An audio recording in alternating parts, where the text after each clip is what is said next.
Hello आंनि MB ब्लग्सआव गासैखौबो welcome सिगांग्रो आरो दिनैहाय आं बिराद मोजां मोनदों बा मानो होनोब्ला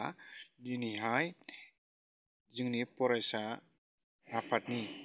एबसुनि बिथांमोना क'क्राझार टाउनावहाय अबाहाय खना खनला अबाहाय इंलिसनि अबाहाय एसामिसनि बर' गैयैखौनो गासिबो फुथेजोब्बाय लाहा मोखांजों गासिबो फुथेजोब्बाय लाहाजों गासिबो फुथेजोब्बाय गोसोम गोसोमनो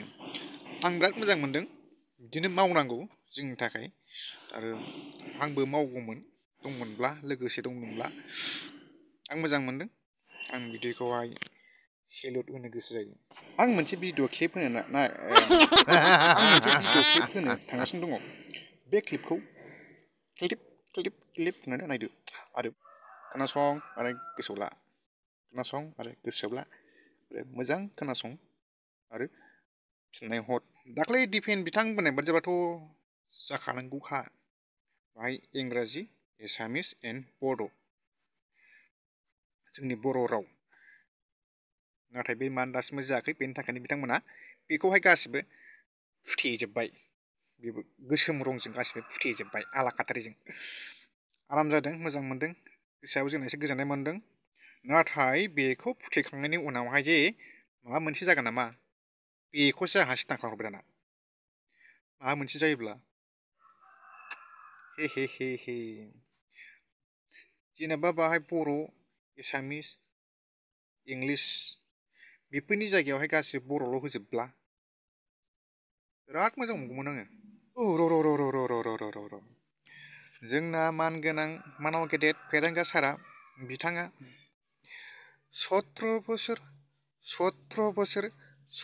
बोसोर बिनि राव बुंदों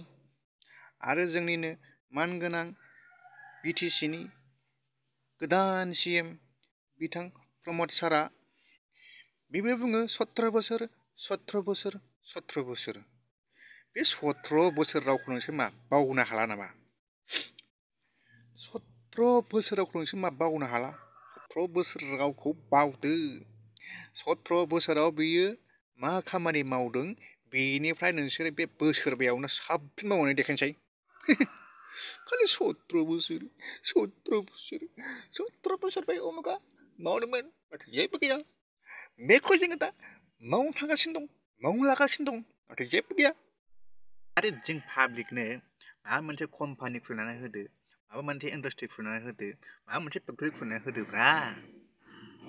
खालि मावनो थांगासिनो दं मावनो लागासिनो दं जाहां जागासिनो दं उनावहाय जाहां खालि बिदिल'सै नोंसोर जुदि कम्पानि फेक्टरि इन्डास्ट्रि माबा खालामना होयोब्ला जोंनि बे आसामनि बर' जोहोलावफ्रा आरो बर' आइजोफ्रा गुबुन दाबसे दाब जायगायाव थांनानै खामानि मावनांगौ जागौ खुगाल फेक सिगांनि EM होन सिगांनि CM होन दानि EM होन दानि CM होन गासिबो एखे गोजा आंना खोमायानो गासिबो रिंहाबजोब्बाय गावसोरनो गाव फेक थोस बिदिखौ EM होनोलै आंथ' फोथाया आंथ' नोंसोरखौ दा EM बादिखौनो मोना गावजों गाव बुखिलायबाय थानाय नोंसोरखौथ' आङो EM बादिखौनो मोना दासिमबो सोरबा लावखार बादिसो मोनलागासिनो आं नोंसोरखौहाय लावखारा बिदि बखिबावासो थोस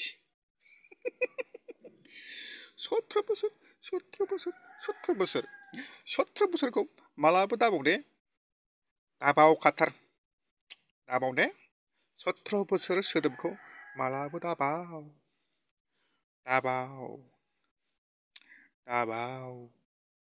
आंबो बावा नोंबो दाबाव 17 बोसोर आं बावा दे 17 बोसोर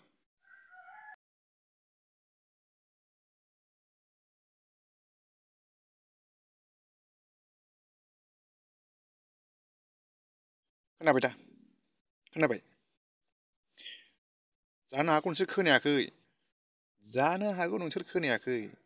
खिन्थु आं खोनाखादों मा होनदों? आं खोनाखादों। नोंसोर बेंगासोलै। नोंसोर मोजाङै खोनायाखै। आं खोनाखादों दहायनो। ओंखायनो आं बे भिडिअ क्लिपखौ होदों।